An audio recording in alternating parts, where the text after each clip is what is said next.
রংপুরের সিও বাজার এলাকায় সিও বাজার এলপিজি স্টেশনের আজকে দুপুর 12:30টায় বিস্ফোরণের ঘটনা ঘটে।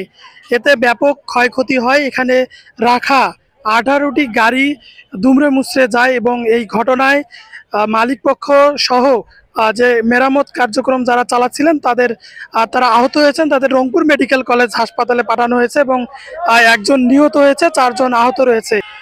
এই বিস্ফোরণের ফলে আশপাশে যে বাড়িঘরগুলো রয়েছে সেই বাড়িঘরগুলোর ফ্রিজ এবং জ্বালানার যে কাঁচ রয়েছে সেগুলো ভেঙে চৌচির হয়ে গেছে।